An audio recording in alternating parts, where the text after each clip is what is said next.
हमारा यूनिवर्स इतना बड़ा है कि हम उसका साइज ठीक से इमेजिन भी नहीं कर सकते। इसमें खरबों गैलेक्सीज है और हर गैलेक्सी में करोड़ों खरबों स्टार्स। जब हम यूनिवर्स के बारे में सोचते हैं तो हमारे दिमाग में गैलेक्सीज, नेबुला, ब्लैक होल्स और चमकते हुए तारे आते हैं। लेकिन क्या हो अगर मैं आपसे कहूँ कि यूनिवर्स में एक ऐसी जगह भी है जहाँ लगभग कुछ भी नहीं है, एक ऐसा रीजन जो इतना खाली है कि साइंटिस्ट भी इसे देखकर हैरान रह गए। इस जगह का नाम है द बुट्स वॉइड और कुछ लोग इसे द ग्रेट नथिंग भी कहते हैं। सबसे पहले समझते हैं कि ये है क्या। Boots void the great nothing universe का एक बहुत बड़ा रीजन है जहाँ गैलेक्सीज की संख्या बहुत ही कम है। नॉर्मली अगर हम यूनिवर्स के किसी रीजन को देखें तो हर डायरेक्शन में हमें गैलेक्सीज मिल जाएंगी, लेकिन द ग्रेट नथिंग अलग है। यहाँ इतनी कम गैलेक्सीज है कि ये एरिया लगभग खाली नजर आता है। और सबसे हैरान करने वाली बात, इसका साइज। द ग्रेट नथिंग का डायमीटर लगभग 330 मिलियन लाइट ईयर्स है। इसका मतलब अगर लाइट की स्पीड से भी ट्रेवल किया जाए तो इस रीजन को पार करने में 330 मिलियन साल लग जाएंगे। सिर्फ साइज ही नहीं, इसकी खालीपन की वजह से भी साइंटिस्ट हैरान हैं। द ग्रेट नथिंग की डिस्कवरी 1981 में हुई थी, जब साइंटिस्ट गैलेक्सीज का डिस्ट्रीब्यूशन मैप कर रहे थे।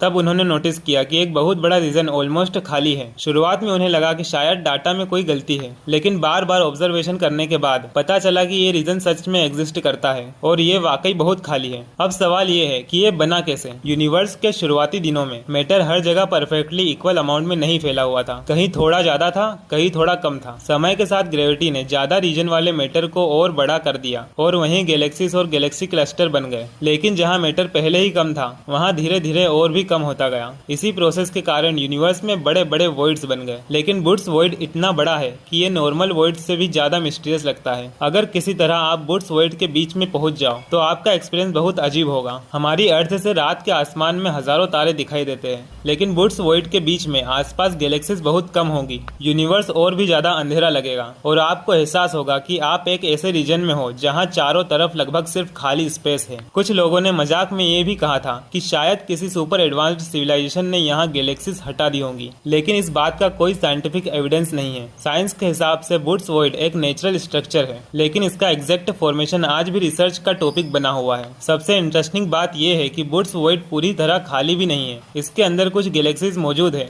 लेकिन जितनी गैलेक्सीज वैज्ञानिकों को वहाँ मिलनी चाहिए थी उनसे बहुत कम। यही वजह है कि ये रीजन इतना स्पेशल माना जाता है। जब हम यूनिवर्स को देखते हैं तो हमें लगता है कि हर जगह कुछ न कुछ है। गैलेक्सीज है, स्टार्स है, प्लैनेट्स है, लेकिन द ग्रेट नथिंग हमें याद दिलाता है कि यूनिवर्स में एक ऐसी भी जगह है जहाँ लगभग कुछ भी नहीं है। और शायद इसी वजह से ये यूनिवर्स की सबसे मिस्टीरियस स्ट्रक्चर्स में से एक माना जाता है। सोचो, एक ऐसा रीजन जिसका साइज करोड़ों लाइट ईयर्स में हो और जहाँ लगभग सिर्फ अंधेरा और खाली स्पेस हो। सच में यूनिवर्स कभी कभी मौजूद चीजों से नहीं बल्कि उसकी गैर मौजूद चीजों से भी हमें हैरान कर देता है। अगर आपको हमारी ये वीडियो पसंद आई हो तो जाने से पहले एक लाइक और सब्सक्राइब जरूर करें। धन्यवाद।